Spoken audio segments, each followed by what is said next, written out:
So Black Mesa Advanced Fission, we're just barely getting going. We're basically working on sub 100 kilowatt scale reactor. We're just focusing on one reactor for right now, one kind of product. And the idea for that is that the whole thing fits in a shipping container. And we know that we can shield it that size in the shipping container. We can fit all the power conversion stuff in there. Most of it comes off the shelf and it's small enough. And we're pursuing a regulatory pathway that doesn't involve the NRC at all and more focuses on DoD, DOE. And that lets us get away with a lot of things that kind of plague a lot of other companies. And we're just focusing on keeping it basically minimum viable product for nuclear applications. We kind of looked at what was the minimum viable product and decided to go for that. And so that's basically what we're doing right now, is working on getting a big program up and going for that. And hopefully, in 5 years or so, we'll have demoed a reactor, which will be pretty sweet.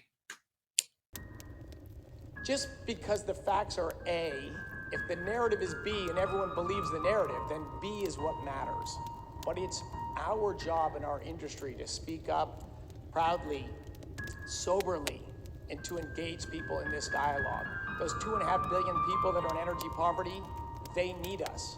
America cannot meet this threat alone. If there is a single country, of course, the world cannot meet it without America. that is willing to We're going to need you, the next generation, to finish the overhaul job. nuclear regulation We need scientists to design new and fuels. focus on net public We need benefit engineers to invent new technologies. We over absurd levels of radiation need protection, entrepreneurs to sell those then technologies. we will march towards this. We need workers to operate assembly lines that hum with high-tech, we zero-carbon have components. unlimited prosperity for all humans. We need diplomats and businessmen and women and Peace Corps volunteers to help developing nations skip past the dirty phase of development and transition to sustainable sources of energy. In other words, we need you. Okay, welcome to another episode of the Fire to Fission podcast, where we talk about energy-dense fuels and how they can better human lives. Our guest today is Josh Payne, the CEO and founder of Black Mesa Advanced Fission. Very excited to chat with Josh today. It's going to be an awesome conversation. We were chit-chatting a little bit before we got started, and we get along. So, Josh, how you doing today? Good. How are you, Mark? I'm jazzed. It's been a while since we met each other out in Alaska. Yeah. Well, that was a fun tour.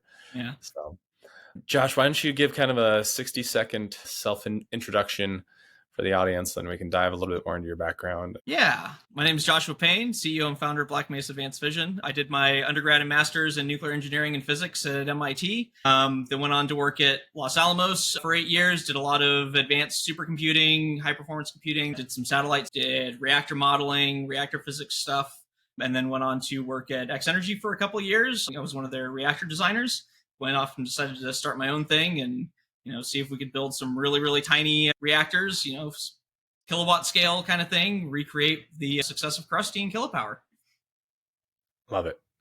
Yeah, we're going to dive into your current gig and your startup. We'll talk a lot about that. But before we do, I want to touch on Los Alamos. But give us color on Los Alamos. What is this lab for folks that are perhaps ignorant, which some people that aren't in government or in the national lab space are? I was certainly for a long time. Like, it's hard to keep track of how many national labs we have. We have so many. What did Los Alamos specialize in, and what kind of work did you do? Yeah, so Los Alamos National Lab is the premier weapons lab. Los Alamos is where the Manhattan Project was centered around, and it's where the atomic bomb was essentially invented, and a lot of nuclear history has occurred. A lot of the data that has made it possible for reactors and all sorts of things came out of Los Alamos. Like, the first fast reactor was at Los Alamos. It was this crazy thing with plutonium and liquid mercury coolant. It was wild. And then these days, they mostly do things like stockpile stewardship. They do a lot of advanced supercomputing to model weapons. They model all sorts of different things with these supercomputing codes. Some of the things that people may have seen are like asteroid or comet impacts. I worked on some of those codes. I used to run the asteroid code all the time, and other like advanced plasma physics codes. I even worked on some climate codes while I was there. They do things when the pandemic hit. They were at the forefront of doing a lot of the epidemiology modeling. They also just do a lot of general research. They have reactor groups there. They have bio groups there. They have earth sciences, like tons of wildfire stuff there and forestry. It's a pretty awesome place. Nice. What was your favorite project that you worked on? My favorite project that I worked on there was probably working on I don't know, there was a bunch of them, and some of them I can't talk about. Your favorite one that you can talk about, right? The favorite one I can talk about.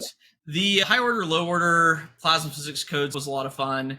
And the ones where I got to run some things on like the state of the art supercomputers there. I got to run stuff on like Trinity as it was coming out and things like that. So, top 10 supercomputers in the world kind of thing. It's a lot of fun. And then I also got to do some back end stuff. My sort of claim to fame is the code that they used to model Krusty Kilopower with was written by a guy named Dave Poston. He was the guy who designed the reactor.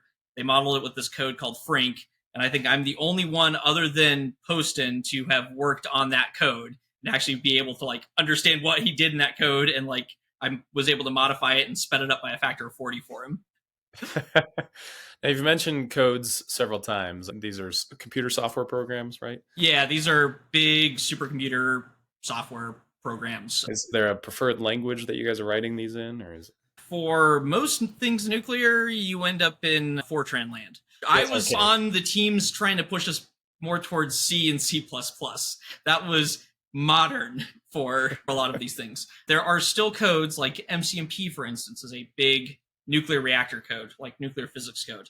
And the input file for that thing, they call it a DEX still, because it has to look exactly like a old Fortran physical card. The layout of the thing, you must have an empty line here and only this many characters long and so forth. Right. It has to look that way. And if you screw it up, the code doesn't run. And that is a modern state of the art. Why haven't we upgraded nuclear these codes to Python? Yeah, it's loads of fun. Why haven't we uploaded these codes to Python? Well, MIT actually has worked on. They've got another Monte Carlo code called OpenMC that I use a lot. Actually have some very nice Python interfaces to that. But for MCMP, pretty much everybody ends up writing their own Python interface to it anyway. Gotcha. Okay, so National Labs Space, super cool, lots of resources, but why'd you end up leaving? Some people make a career out of staying in National Labs. I was stuck mostly in the computer sciences world, applied computer sciences, and I wanted to get more towards doing reactor stuff. Got an opportunity to work on Project Pele with a company called X Energy. They were one of the 2 semifinalists for Project Pele. So I decided to quit my job at the National Lab and go work for them. And then when they didn't get on to phase 2, I decided to quit X Energy and start up my own thing. So, basically trying to figure out how to actually get a reactor built and running in a reasonable time frame with reasonable requirements. Awesome. Okay, so it is your startup. It's Black Mesa Advanced Fission, but what is it? Let's chat about it. Yeah. So Black Mesa Advanced Fission, we're just barely getting going. We're basically working on sub 100 kilowatt scale reactor. We're just focusing on one reactor for right now, one kind of product. And the idea for that is that the whole thing fits in a shipping container. And we know that we can shield it that size in the shipping container. We can fit all the power conversion stuff in there. Most of it comes off the shelf, and it's small enough, and we're pursuing a regulatory pathway that doesn't involve the NRC at all and more focuses on DoD, DOE, and that lets us get away with a lot of things that kind of plague a lot of other companies. And we're just focusing on keeping it basically minimum viable product for nuclear applications. We kind of looked at what was the minimum viable product and decided to go for that. And so that's basically what we're doing right now, is working on getting a big program up and going for that. And hopefully, in 5 years or so, we'll have demoed a reactor, which will be pretty sweet. I'm excited. I can't wait for the day. It's going to be awesome. So there's a lot of paper reactors that exist, but why does yours potentially have legs to be real rather than just a paper reactor? And I'll preface this with when I met you, I remember meeting you and you're like, well, we're kind of a machine shop that has a nuclear problem. Yeah. Essentially, that's really what we're trying to build, is a machine shop, a manufacturing shop with a nuclear engineering problem. And so, because it's such a small system, we can vertically integrate everything. That's actually a reasonable thing to achieve with something that's under 100 kilowatts. We're using HALEU like everybody else, but it's, such a small amount that it's underneath the lowest security category risk. In terms of, we've done modeling studies. If you blow this thing up, what kind of, and you disperse it, somebody drops a nuke on the thing, blows it up, and spreads the material everywhere. What kind of doses you get?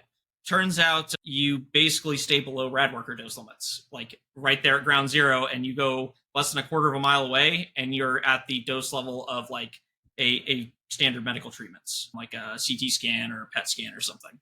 And basically that just simplifies everything. That simplifies the whole system, simplifies the design. It's all passive. There's no pumps or anything like that. That's just, we can do that because it's such a small amount of power. And most people are like, well, less than 100 kilowatts, what can you actually do with that? Well, it turns out you can do a lot. Like the vast majority of like diesel generators, like for backup power, standby power, remote power, cellular network communications, construction sites, hospitals, FAA radar sites, FAA towers, all sorts of things, just running government buildings for continuance of government operations, all sorts of things require sub 100 kilowatt generators, or really you want multiple sub 100 kilowatt generators, so you have n-1 redundancy. And that's the applications that we're targeting right now, is be able to like rapidly deploy these things and make them so you can move them anywhere really quickly, or they're there for when you have a really bad day is the goal. Backup generators, right? Yeah. Super helpful. We have a regulatory pathway to go do this. We're basically mimicking what Kilopower did, the Krusty Kilopower reactor, which is... Yeah, you mentioned this once before, and I wanted to quiz you. Yeah. And I had a sneezing attack. And so, what is Krusty? What is this project? And for people that are unfamiliar with it, you know the guys personally, so... Yes, so I know the Krusty Kilopower guys personally. I worked with them at Lanel, and I'm good friends with them even today. They're now trying to... So they think the only way that they're going to get a new reactor built and run is if they launch it into space and run it around the moon. They think that is easier than building it here on Earth and running it here on Earth, which they already are the only ones who have actually run a new reactor in the US in like the last 50 years, like an advanced reactor. Vogel just turned on, so, can't fully say that anymore, but it's pretty dang close. So that Krusty or the Kilopower project was a joint NASA-Lanel program that basically they built a 1 kilowatt electric Stirling generator heat pipe reactor. It was fueled with highly enriched uranium, molybdenum alloy. It was just a block about that big around, about the size of a paper towel roll was the whole freaking reactor. And it was just reflected. Yes, there you go. And then it literally had heat pipes just strapped to the side of it. There were just these rings that they heat shrunk onto the side of it, and that held the heat pipes onto it. And they, failed heat pipes on it. They ran it through all sorts of different tests. And they did this in 3.5 years for $17.5 million with 10 guys.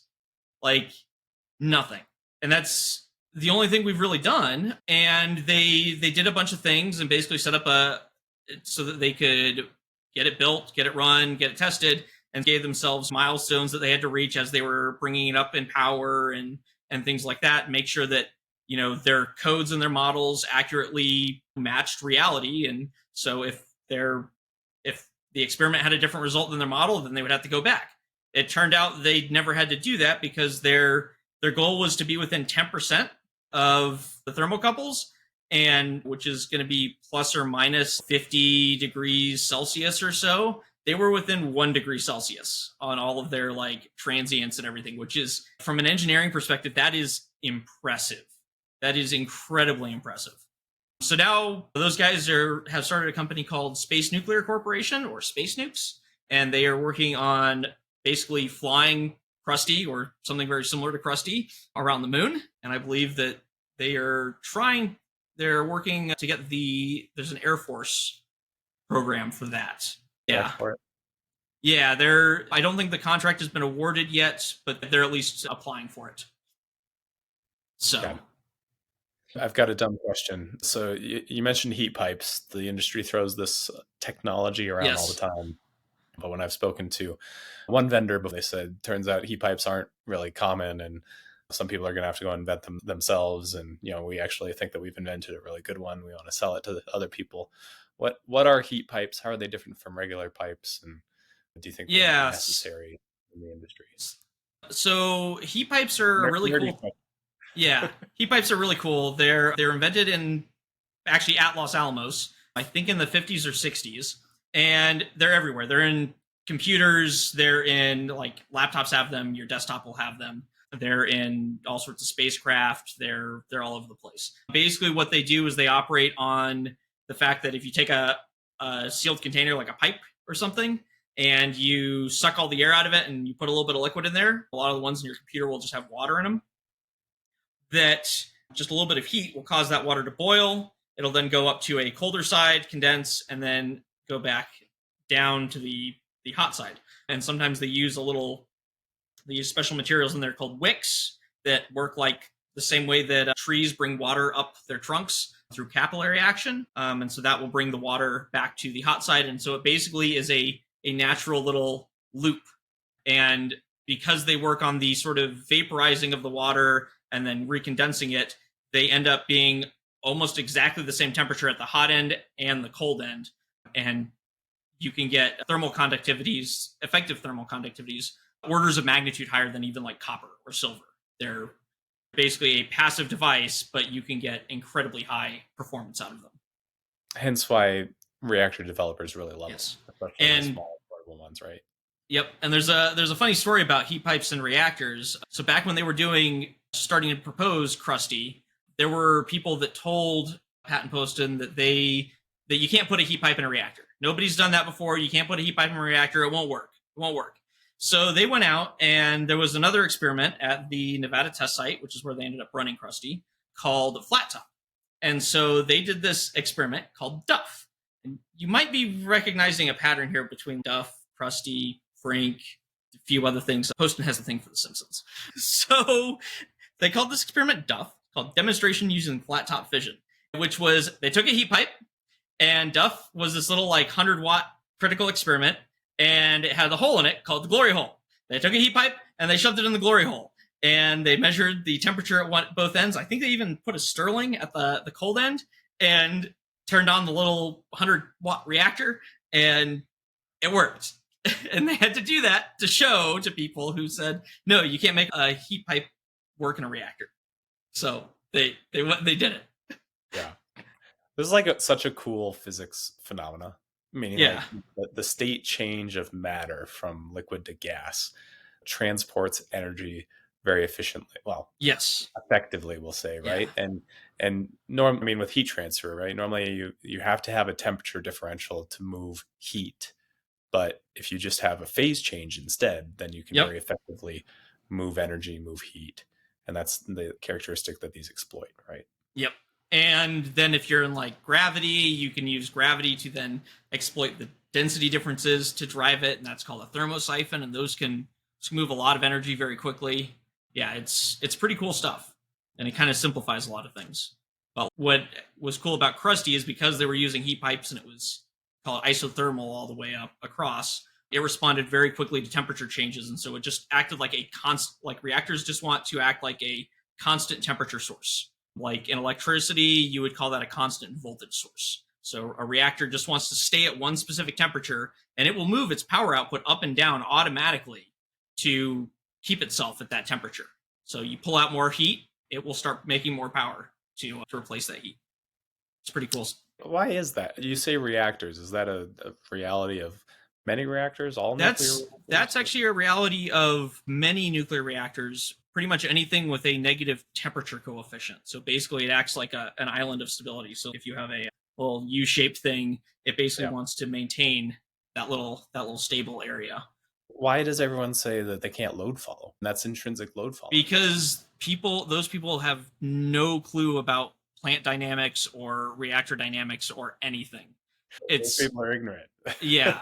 Like I can always make any kind of big coal or nuclear plant or anything with a gas turbine. I can make it load follow. You know how? You run it full out, and they're on all gas turbines and all steam turbines. You have this wonderful thing. It's called a steam bypass valve or a turbine bypass valve. And basically it's just a pipe instead of going through the turbine, it goes around the turbine, and you can open up a valve on that and direct steam to go around your turbine. And now your turbine produces less power. Bam, load following done. And like you can load follow down to 0, and you can go really fast, both down and back up. And that's how all power plants load follow. That's not something you really do. The reason you don't load follow with a nuclear plant is because your fuel is basically free. You might as well just run it flat out all the time. Yeah. Makes sense. So you had mentioned some applications of your system. They're really cool. And you're targeting this 100 kilowatt power target. Is that thermal or electric? Sub 100 kilowatts electric, and sub 500 kilowatts thermal. Cool. But I won't go specific. Yeah. The advantage, though, is that you want this to be entirely self-contained, right? Yes. And so that you can put it on a trailer and literally just drop it off and turn it on and plug stuff into it. Yeah. So awesome. First of all, super cool. There's a lot of people that think that this can't be done, or that there's a lot of hurdles to overcome to do it. You had mentioned, I think you mentioned like a non-proliferation risk. Is that real? Why? Yeah, so there really isn't one, and the reason we kind of say this is, so one of my co-founders, one of my buddies, Nick, he's also on our team. His day job is building nuclear weapons, right? And so what we like to say is, all right, he builds nuclear weapons on a weekly basis, and he could not build a nuclear weapon out of this. There literally is just not enough fissile material in the core to build a weapon out of. You're literally better off using it to run for the electricity to run centrifuges in like a clandestine manner than to try, because as soon as you crack into any reactor, anything that has fission fragments, you're going to set off alarms at every single nuclear power plant in 5,000 miles because we can detect single atoms of those things. That's how sensitive the detectors are. It will not be something that you will hide. Yeah, I don't think that gets talked about enough. Like, just monitoring systems for that. Yeah. There was when the invasion of Ukraine first started, I think there was some talk about the Russians were going through Chernobyl and stuff like that. And it came up, some people were sharing the monitoring network they have around Chernobyl and Ukraine. And there are tens of thousands of radiation detectors and sensors and monitors, like within one country. And then because they're really small and they're really cheap. They're not that expensive. They're very simple and they are very sensitive. Like I said, you can detect down to single atoms of things and you can know exactly what that atom is too, because you can see there's detectors that measure the energy of whatever photon or particle hits them. And that gives you a spectrum and that can tell you exactly what isotope, not even element, but isotope that is there. And, you see an isotope that does not belong in nature and you can tell, all right, the only way where that came from was fissioning of this material. And so and then you basically look at your map and you look at the hotspot and you can track where all the stuff is. It's not that hard. We're very, very good at measuring nuclear radiation, insanely good. And it kind of freaks people out because people see all these numbers and they have no idea what they mean. But a lot of times, I've seen people complaining about 10 becquerels per liter. And it's, a becquerel is 1 atomic decay per second. That is, so if you have 10 becquerels per liter, you're seeing 10 atoms decay a second. Do you have any idea how many atoms are in a liter? It's 10 to the 23. It's nothing. The only reason we know about it is because our detectors are so good. Yeah. A chemist would never be able to find those atoms, but a nuclear engineer could. So what are some of the technical considerations of kind of your system or other systems that folks aren't thinking about? And I'll ask, this question's broad. You can be as specific or as broad. So a lot of one of the big hurdles, for technical hurdles, is going to be the shielding is very difficult. It is very hard to shield out neutrons and gammas because neutrons, when they come out of a fission, they're born fast. They're going really, really fast. Like they're on the order of 2 mega electron volts, which doesn't really mean a whole lot. But eventually you want to slow them down to less than a single electron volt. The way that you do that is you bounce them off stuff. Typically, you bounce them off hydrogen. That's how most nuclear reactors work. That's what they're called, light water reactors. They use the hydrogen and water to moderate the neutrons and slow them down. Because it's really hard to capture when they're going that fast. If you think about trying to catch a speeding bullet versus a softball. So that takes space to slow those things down. And then when they get captured, when they finally get absorbed, and typically use something like boron or another element called gadolinium, there's a bunch of other things that like to eat neutrons, have massive, massive cross sections. When they eat the neutron, that's a nuclear reaction, and they will undergo some sort of relaxation, and they'll spit off a photon. A lot of times that photon is a gamma ray, which is another thing that is a neutral particle that just goes through a lot of stuff. And to slow those down, those have to hit a whole lot of electrons. And so it can just take a whole lot of stuff to just shield out the radiation, even from a really small system. So that's been one of the most challenging parts of this is getting that shielding, down and to within element. Fortunately, we have a pretty solid standard for this, which is the spent fuel transport containers. We know what the radiation dose limits are for those. Those have been well defined, well laid out. They're fairly reasonable, and so that's kind of what we're designing to. It's a fairly conservative standard still, but it's a reasonable one. Nice. So, and there's a bunch of legal stuff is probably more the hard part over the technical stuff. I agree. We'll dive into that. Yeah.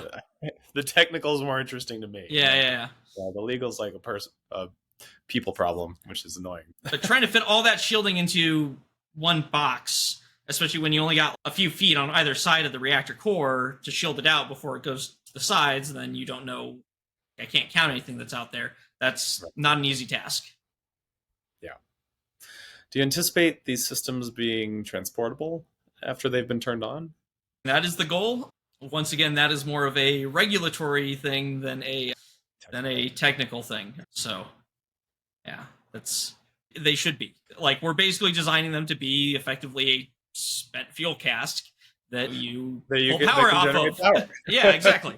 So there's no reason that you shouldn't. But there are some states that, like Idaho, for instance, you are not allowed to bring fission products like spent fuel into the state of Idaho, which is an interesting problem. That's a little ironic, isn't it? Yeah, considering you have Idaho National Lab there. If you have a single gram of plutonium in your material, you cannot put that thing on an airplane and fly it anymore. But, a nuclear weapon with a full PU pit, oh yeah, that's fine. But a reactor core or a little pellet of spent fuel with a teeny little gram of plutonium, nope, too dangerous. Yeah, that makes no sense. Yeah. So actually, this was a question. Does the fuel, are you guys planning on using LU plus? We're using HALEU. So HALEU. And we're using it in a different form than most people. But it is something that is, it's a form that's been well established for 50, 60 years. It has a very strong negative temperature coefficient, and people who know reactor stuff might get that. I won't say it right out loud, but they use this fuel in reactors that they let college freshmen run. So should be feasible to let anyone work. Yeah. The goal is this thing needs to be simple enough for pretty much any mechanic or anybody who operates a diesel generator can operate one of these things. So yeah, it's got to be simple. Cool. What's your guys' current estimated timeline to deployment? So yeah, I mean, it's hopefully somewhere around 5 years from now, about 4 years from now, we'd hope to turn on the first unit. And then a year to 2 years after that, deliver 5 units, and then rapidly ramp up to 50 to 100 units a year kind of thing, which sounds like a lot. We'd have a factory that'd be pumping out as many reactors as have been deployed in the United States. Like half the number of reactors have been deployed in the United States' entire history, like every year. But these things have like way less material in them than any single reactor. Are they just air cooled? 500 thermal ish. Yeah, it's off the back end of the Stirlings. The Stirlings have standard water glycol heat exchange. Same thing you find in your car. Goes to a radiator. So Gotcha. that's, yeah, you're rejecting a couple hundred kilowatts of heat, which is about what a card rejects. So Yeah. Okay, so you mentioned going down a different route, not chasing the NRC. Mhm. Why? So there's a couple different reasons. One, the NRC doesn't really quite know how to handle systems this small. It would likely, at least for any kind of like commercial or actual use case, there's some provisions for handling them as like as a research reactor or something, but even then, that is trying to license anything like that commercially is going to be crazy. Like they don't quite know how to handle the mobile aspect of it, like picking it up, like running it, picking it up, moving it, and running it again. Everything in their currently licensed regulations is very site specific. You have to do all sorts of very site specific analyses and everything like that. It's like, all right, we have to do a full seismic analysis on the site that we're going to set this thing up at. Well, what about we're only going to run it here for an hour and then we're going to pick it up and we're going to move it? Do we need to run a seismic analysis for there? Did I mention that we're going to be driving it on a 4x4, like a 4x4 off-road in between these two sites? I don't think that the earthquake is going to do the same amount of wear and tear on it. Taking it off-roading will. Yeah. I have a feeling that the potholes are a little bit more extreme than the forces involved there, are a little more extreme than a seismic event. But that means you have to apply for exceptions and exemptions to all of these different things. And then on top of that, you have things like 10 CFR 50.43E, which basically explicitly states that they aren't going to license anything that uses, like any non-light water reactor, that uses any kind of advanced or simplified or passive safety technologies. Like, unless it looks like a giant LWR, they don't know what to do with it. They won't give you any credit for those things, and they explicitly won't license it unless you already have a whole bunch of data showing that it already works. Which it's kind of it's catch-22 here, right? Yeah, it's a catch-22. We won't license data to prove to them that it works, but you can't turn it on to get the data unless they give you a license. But they won't give you a license unless you can show them the data that it works. Guys, this is recursive. Yeah, exactly. It's a chicken and egg problem. There's literally no way to do that unless at some point they decide to break the chain, and then, but that's all up to them at that point. There's no, they get to decide everything, that whether it's reasonable or not. They're not incentivized to break the chain. Exactly. In fact, they're disincentivized to break the chain, because if they break the chain, then, and something, no matter what goes wrong, even if nobody actually ever gets hurt, but you melt a little bit of fuel, or there's a tiny, like a little bit of tritium leaks well below any EPA limits, suddenly they're getting sued because they authorized this they licensed this reactor, and these environmental groups with operating budgets in the billions of dollars a year decide to just sue them. So I can understand why they're very hesitant to do anything. It's a tough spot to be in, but it's... So what's the alternative then? You've mentioned DoD, DOE. Yeah, so there's really only two alternatives to that. There's Department of Energy has the capability of licensing reactors themselves. If, like, you can, and also like for their, have no idea that that's a reality. Yeah, so DOE basically has its own authority to license its reactors, and also license reactors for their contractors, for anybody executing a DOE contract, and subcontractors. So they can, like, those guys, DOE contractors and subcontractors, are all exempt from the licensing requirements. DOE can have their own process. The other alternative is DoD. Just like DOE, DoD is allowed to set up their own process away from the NRC. There are a number of things that you do have to still get NRC licenses for things like just having the material on site, and some of these other things, being able to have radiological inventory. You have to go through the NRC for that license. But as far as reactors go, those are basically the only alternatives. There's another really weird one that is any US government owned vehicle or vessel. And the vehicle part intrigues me a lot because it's like, could you build a trailer that you have a US government license plate on that also has a reactor on it? And suddenly that's a US, and that's a vehicle. It's a registered vehicle at that point. It's a US government registered vehicle. Would that be license exempt? Maybe we just do that and ask for forgiveness. No. Exactly. It's a quick way to get the rules changed. Yeah. I'm sure they'd find some way to get very upset with you on that one.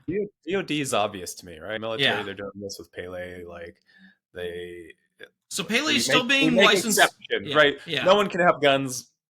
Military can have guns. Not only can the military have guns, the military can have lots of things that. Yes. We agree. That's acceptable. Yeah. And they play by a different rule book. But the DOE is really interesting to me. So when you said contractors, would this be like any contract? I guess I'm ignorant about this. Help educate me. It basically goes back to INL is actually run by, I'm pretty, like Los Alamos, I know Sandia, the Nevada test site, I'm pretty sure INL as well. They're all run by contractors for the Department of Energy. And so basically all the reactors at INL, those are run by a contractor for the Department of Energy, and then also by subcontractors and other things. So there is kind of that pathway there. Could DOE possibly, say, form a contract with a private company to build their test reactor and run their test reactor on DOE land and sell the energy to DOE? Or not even sell the energy to DOE, but DOE uses the energy. And as a DOE contractor, they could build and run that reactor on DOE land. Like, there are potentially avenues like that could be explored. And that's sort of kind of the purpose of INL, but that's kind of what they did with Krusty Kilopower. It was a DOE reactor that they ran at a DOE facility, which was the Nevada test site. And so there's tons of old reactor buildings and stuff like that on various DOE sites that probably could be used for some of these things that are even licensed already to handle the material, handle critical assemblies. That's kind of what they're doing with Marvel at INL. They've got a pit that they can use at the treat reactor facility. And so they've got a hole in the ground that they can put the reactor in and run the reactor in. So it's kind of what they designed the reactor for. It's to be able to fit in that hole in the ground. It's not a very useful reactor. I've got certain feelings about that reactor. But but it is at least something. Yeah. So, but yeah, it's like, I think there could be a potential pathway there that DOE really could help accelerate companies, especially prototyping things. Like it could even be maybe like you build that the NRC needs, right? Yeah, maybe you could even build and operate it for test data, test phase under a Department of Energy contract. And then that gives you the test data. And then you go through, I don't even know how you would do it if you already have a built reactor and then you want to go operate it as a commercial facility. Would you have to go through, like, Part 50 is a 2-part process. You get a license for construction, a license for operation. Could you just do the licensing for operation at that point? Like, right. And then suddenly you skip the whole first half of it and you just go to the NRC with, here's all of our operational data. We already have it constructed. We've been operating it. We have all the operational data. We have all the safety data. All of our models and stuff work and are validated against this. We just want an operating license so that we can hook it up to the grid. Did you just have an epiphany on this podcast? No, I've been thinking about this one for a while, but it's something that it's been tickling my brain for a little bit. I don't know how feasible it is or not, but it seems like there could be some way. I think if people really think about some clever ways to sort of hack the regulatory process, you can, in a way to actually get things done. With nuclear stuff, though, it terrifies a lot of people to think about hacking the regulatory process.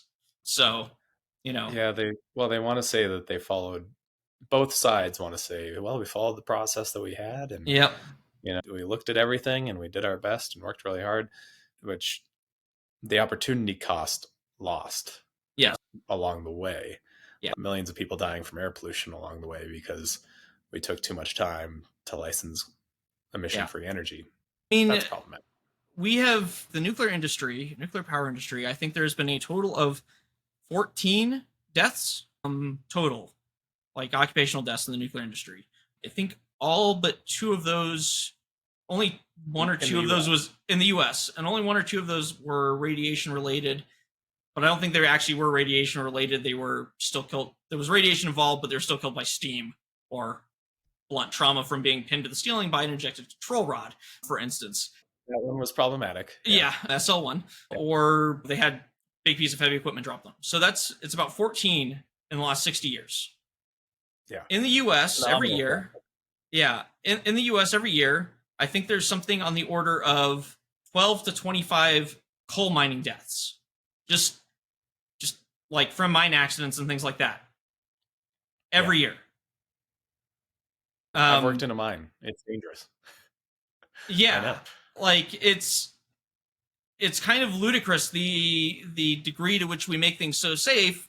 We end up just offshoring basically the deaths and the hazards to other industries because it's because we're too afraid to do anything ourselves. I'm right there with you, man. It's kind of disappointing. So your system, you've got this vision that, well, if you need more than 100 kilowatts electric, like we'll just stack multiple of these next to each other and like. Yep. Or you buy somebody else's system. Yeah. Which I think is a great strategy. That, little larger land footprint. But do you perceive being able to like actually stack them so that it'd just be a vertical footprint, or do you need them to not be on top of each other? Cooling? No, the cooling would be fine. It's the radiation shielding. Like it gets hard, and so we're kind of relying on having the ground there for some of the gamma shielding. Like we can knock out most of the neutrons before it gets to the ground, so we aren't like activating a ton of stuff. And then because the power is so low, you just don't have a whole lot of neutrons to begin with. But it's the gammas. Having to shield all the way around it for the gammas gets kind of rough. So, gotcha. So having a base layer at least. Yeah. That could be Gen 2, right? Like build the Gen 1 first, and then we can iterate and improve later. Yeah. So. And then we're basically just trying to stay in this kind of really small niche. Like not, there's so much demand for this sort of scale of system that it is going to be difficult for us to meet that demand, I think, even in the long haul. So these systems are everywhere. Like every town will have thousands of these things, and you just don't even notice them. They're just floating around. You drive by a construction yard, and there's probably 20 or 30 of them sitting out there in a construction yard that are about that size, or for rental or whatever.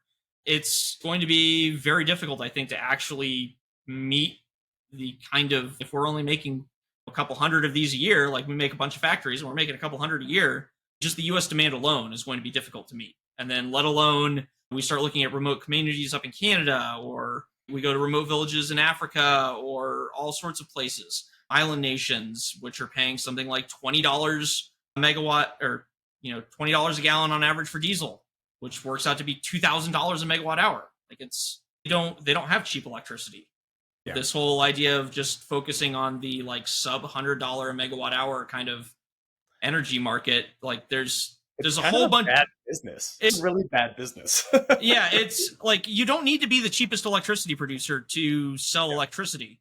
There is a lot of electricity that is bought and sold every single day for hundreds of dollars a megawatt hour to thousands of dollars a megawatt hour. And you just have to find those locations in those markets and figure out how to meet them. And so I think there's a bunch of different pathways and niches. We're going to need all sorts of different reactors. We're going to need things that are less than 100 kilowatts. We're going to need things that are gigawatt, 1.5 gigawatts. Like the energy system is diverse and people have different requirements and needs for their energy system. So, and then, So for 4 years, we won't hold you to that because, things happen. Could go faster, could go slower. But does there need to be a lot of technological advances for this, or are all the systems on your machine essentially already at TRL? It's all 50, 60-year-old. It's like all 1950s and 60s tech. So I go do patent searches for stuff. If you were legally allowed to build this tomorrow and had all the money in the world, you could place the order for all the components and piece it together. And like all of the reactor is like the lowest TRL part, right? And that is something that I can make on commercially available CNC machines. And buy most of the stock material off the shelf. I don't have to custom order stock material or anything like that. Yeah. So it's nothing like crazy. Yeah. But it's a lot of the thing is, you know, it's not hard to design the system and to, you know, be able to kind of prove to yourself and a number of people that it'll work. It's proving to the regulator that it will work exactly the way that you say it will work, and in all of the different ways that things can go wrong, that you can prove to them that it will behave exactly as you say it will behave. That's the hard part, is proving all of those things. Doing the design itself is not too terribly difficult. They've designed these things 50, 60 years ago with slide rules. We've got basically the equivalent of supercomputers back then today, like on our phones. It's awesome. Yeah. Okay, so what's the most impactful step we can take to building more nuclear ASAP? ASAP, if we can get some kind of carve-out exemption, like for prototype reactors, or somebody can step up and actually allow for a quick path to, like, almost a nuclear sandbox, nuclear playground, where companies can go out and build reactors with a very simple sort of milestone-based, step-based regulatory process, where it's basically you just start out with a small amount of material that's not going to do much, and work your way on up. Start at low power, work your way up, kind of prove that all your codes and stuff work, because it's basically, that's the hard part. Like I said, is proving that your stuff works. You need a place where you can build the stuff and prove that it works.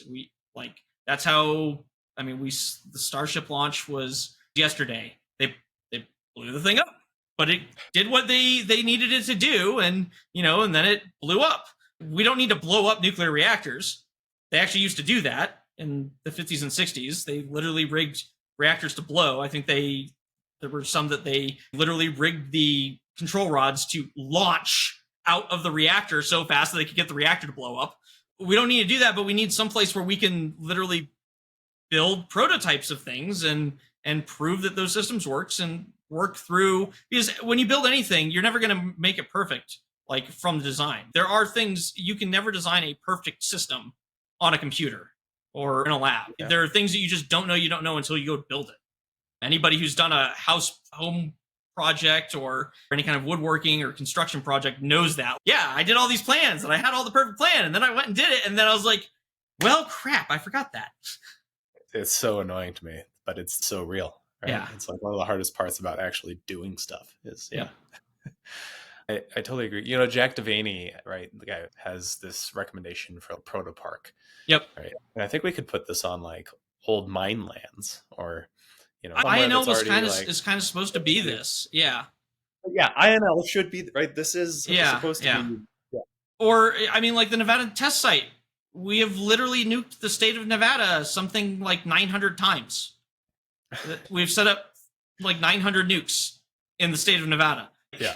It's just mind-blowing. Like, when people think about giant nuclear exchanges, they think about like hundreds or 1,000 nukes or something. We've done that to just one state. When you find it on Google Maps, you can see all the craters in the Nevada test site. It's pretty cool to go see. Oh, I've never thought of that. I'll have to. And we've literally taken reactors and rigged them to explode out there. So it seems like it's not something that is terribly crazy. The problem is like the public perception of blowback, and I think at some point, all the people who are actually legitimate experts in this need to just be able to say, no, like, this is not something to freak out about if something goes wrong. Yeah. And actually take control of the situation and, get the right information out there. People probably don't know it, but it was, I think, 2 years ago, there was a fuel melt incident right outside of DC. The NIST reactor had an incident where they melted fuel. It's literally a meltdown, like 45 minutes outside of DC in Gaithersburg, Maryland. Guess what? Nobody cared. Nobody cared. Nobody knew about it. Yeah. Because it wasn't a big deal. Yeah. But I put that on the nuclear industry Yeah. making meltdown a big deal historically. Like, melting fuel in and of itself is not a big deal. It's happened hundreds of times over the years, like in various different reactors. And it's the thing that we ultimately care about is giving somebody a dose that will harm them, is causing harm to somebody. Sure, melting fuel means that you have compromised one of your layers, but then you've got a whole bunch of layers behind that to prevent that ultimate causing of harm to somebody. And as long as you can do that, like, the melting of the fuel really isn't that big of a deal. Okay, so how can people help? You guys are a startup. You're scrappy, I'll say, right? But Yeah. also very intelligent, lots of experience. So how can folks help you? Right now, we're basically just kind of churning along. We're working on getting some things together through various bureaucracies, and hopefully we'll have a lot more later this year or early next year. So we're basically just kind of operating under the radar at the moment. And Nice. You're like, well, they come back to us in a year, and we'll have better recommendations. So we're working to go through our workflow and way of mapped out for this year. So the biggest thing is just kind of be advocates for nuclear. And go learn about nuclear. Go learn about reactors and some of the accidents, and how few people have actually gotten hurt from nuclear stuff. There's a guy in Iran who's 80 years old, and his house gets 250 millisieverts a year in his house. That is like the maximum emergency dose for a radiation worker, and he gets that every year, like in his home. And he's 80 years old, and he's lived there his whole life. There's been people who have been dosed. It's crazy. We need to rework how we think about nuclear risks, and nuclear should not be special. Like, the problem is we treat nuclear as special, and we need to advocate for stop treating nuclear as special. It needs to be treated just the same as any other chemical, biological, thermal, mechanical hazard that we deal with all the time. It's nothing crazy. So totally agree. Where did the name Black Mesa Advanced Fission come from? From the mesas of Los Alamos to the Black Hills of South Dakota. Because my buddy and I kind of met each other in Los Alamos, and there are a number of things there called Black Mesa, and so we wanted a fun, catchy little name. Has absolutely zero connection to a certain fictional laboratory out of a video game that may or may not have been based, that was also in New Mexico and may or may not have been based on Los Alamos. Zero connection there whatsoever. Ignore the fact that I'm also an MIT trained physicist. Nice. Okay, well, Josh, this has been great. Why don't you leave us on a positive thought? What's your vision of the future? What's 10, 20 years, and how are we going to help the world get there? I think in the next 10 to 20 years, we're going to see a massive explosion of nuclear technology. I think we're going to see not a nuclear renaissance, because we really don't have much to start out from, but it's going to be sort of like a golden age, a new golden age of nuclear development. I think it's coming. The support is growing. I've been talking to people up in Congress and all over the place, and the support for nuclear stuff has been like growing exponentially, like far beyond my wildest expectations. And people are starting to learn about it. They're starting to ask, like, why is this sat there for all these years? What can we do to fix it? What can we do to unlock this technology and set it free? Let the nuclear engineers change the world. Remove the handcuffs. I love it. Josh, thanks so much for taking the time. It's been awesome to chat with you. Yeah, it's great chatting with you too, Mark.